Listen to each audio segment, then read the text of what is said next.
Hey guys, welcome back to the Built on Boxes YouTube channel. My name is James White. I'm the trucking lawyer. Listen, I wanted to do something different this time, guys, and I wanted to use the chalkboard animation software to try to break down how I see the trucking and the freight business and sort of give a basic overview for people that might be in the very beginning stages of their research process, or maybe there's something about the business they don't understand and they're just looking for a simple breakdown, or maybe something that can break it down in a way that helps everybody understand. And so my goal with this video is to try to do that. I hope you get something from it. Thank you so much for your support. Please remember to like and subscribe and enjoy the video. The Beginner's Guide to the Trucking Business. There are basically three major players. They are the shippers. These are product manufacturers, warehouses. The receivers. These are like big box stores.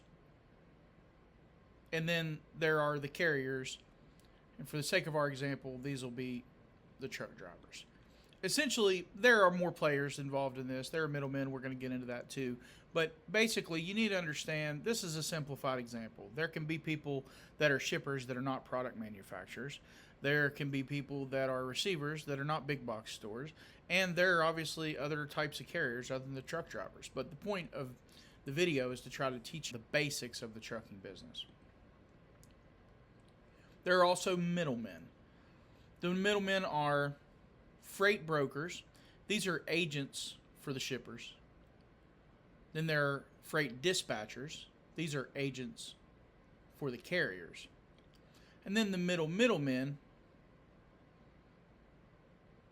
are factoring companies and DOT compliance companies. This gets a little confusing because there are really a lot of people with their hands in the pot here. And that's the reason that I decided to make the video. So what we're trying to do is just sort of simplify it a little bit, demystify it, break it down as simple as possible. So essentially what you have is you have a shipper, and they are primarily concerned with moving their product to their customer, which is the receiver. And the way that they're typically going to do that is to hire a carrier, like a truck driver, and move it between the two places. Pretty simple, right? Well, not really. Because as I mentioned before, middlemen make everything more complicated. So, your shipper, your receiver,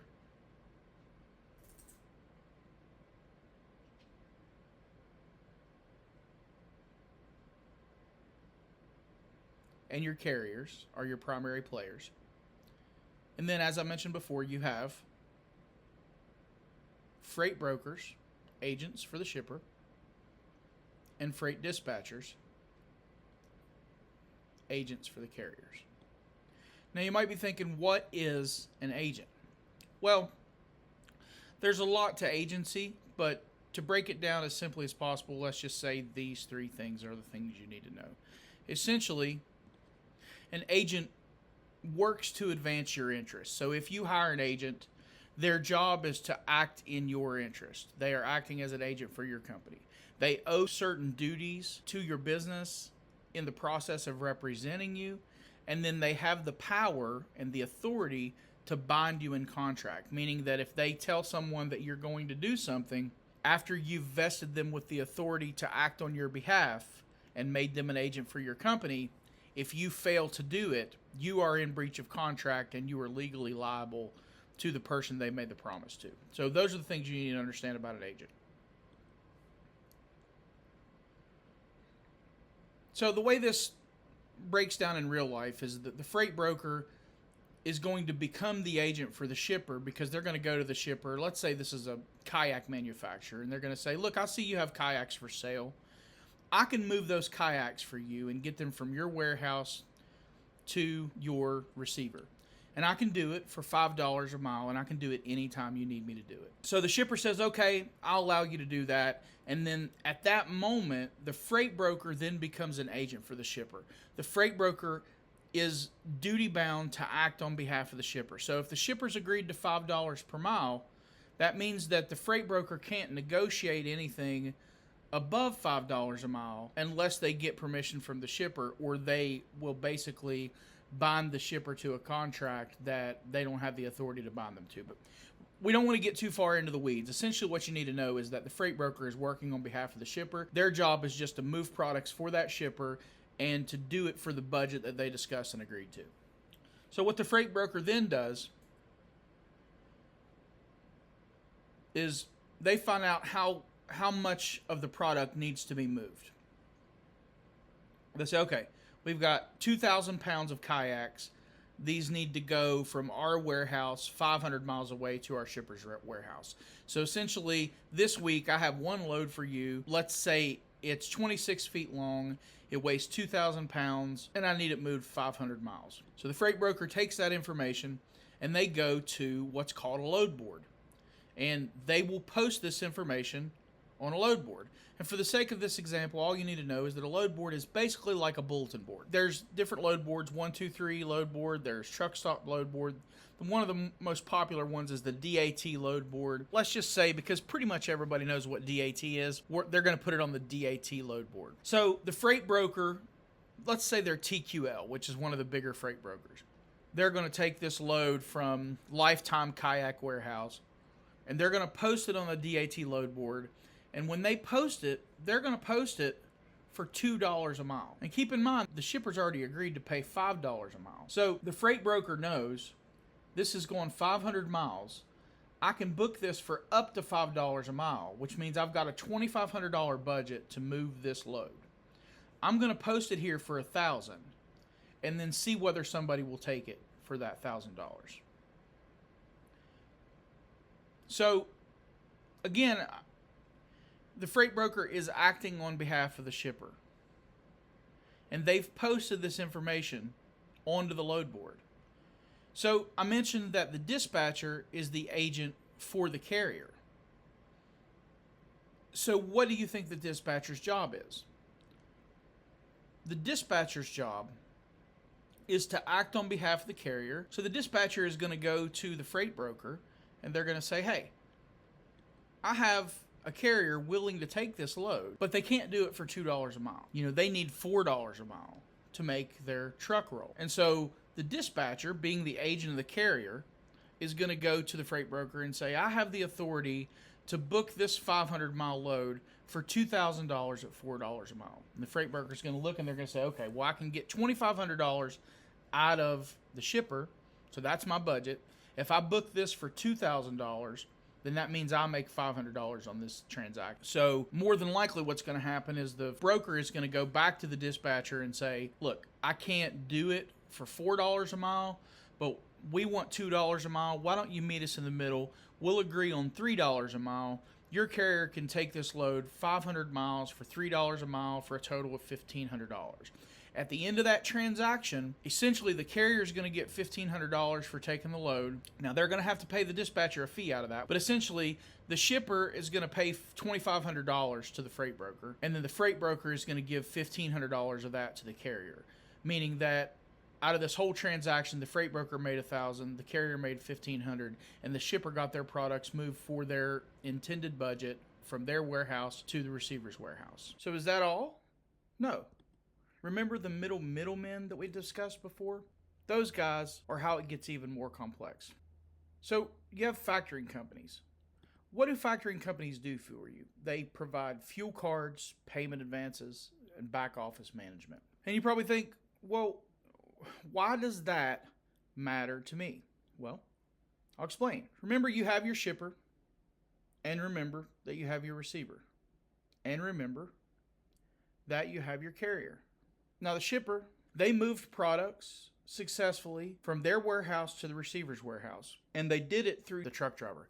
So, of the people involved, who had to spend money? It was the carrier. You had to pay for fuel. Carrier has to pay for insurance, and the carrier has to pay for a driver. The shipper's not going to help you with that. The receiver's not going to help you with that. How do you do it? You do it with a factoring company. And you're probably thinking, trucking lawyer, I don't need a factoring company. I mean, the broker owes me money for the work I did. Remember, I was the carrier. and I was hired to haul for the broker, and they owe me money, right? So I use their money. Well, yeah, but remember the shipper owes the broker money.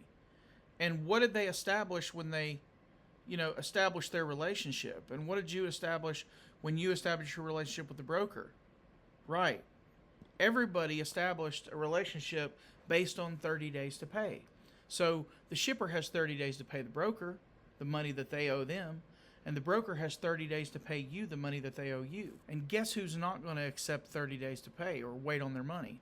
The insurance company's not waiting on their money.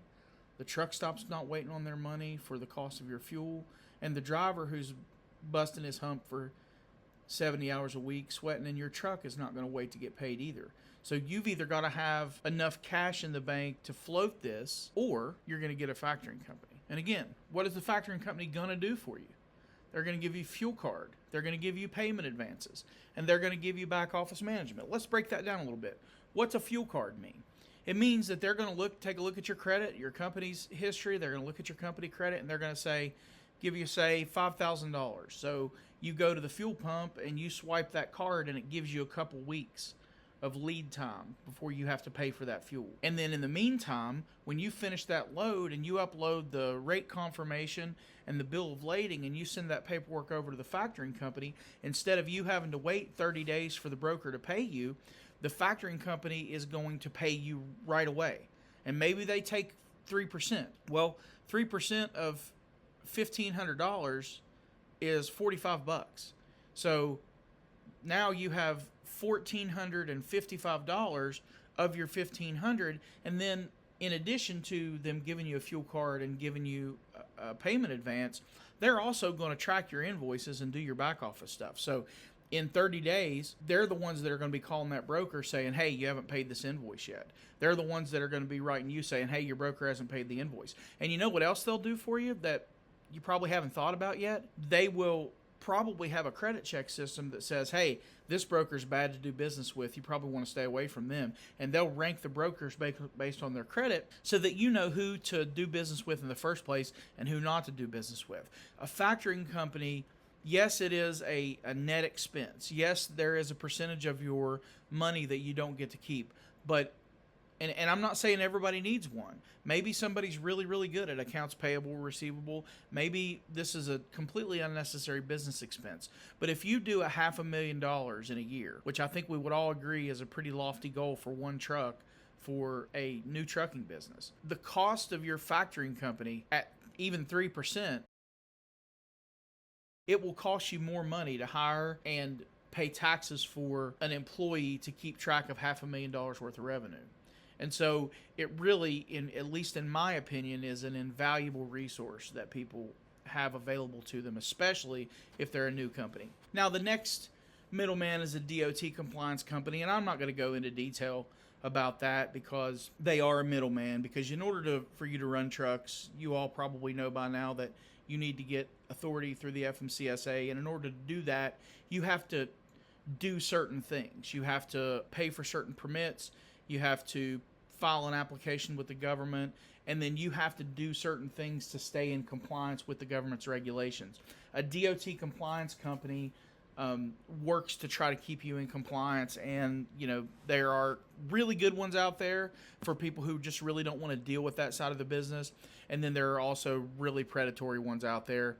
I personally don't have a DOT compliance company. I don't use them, and it's probably because I'm an attorney and I feel like I have the ability to navigate that part of it myself. But if somebody's not super acquainted with business, not fluent in the law and that kind of thing, I can certainly understand them hiring a reputable DOT company. But there's really no reason for me to go into detail about that part of it. The main reason I made this video is because I wanted to just break it down so you could sort of see how all this stuff operates together. So I really hope you got something out of this, guys. I really thank you for your support, and I hope you guys have a wonderful day. I'm going to be doing more videos like this, using the whiteboard, using the chalkboard, trying to turn this into an educational and a teaching channel in addition to sort of my experiences. So I hope you got something from it. Leave me a comment, shoot me an email, and hope you guys have a great week.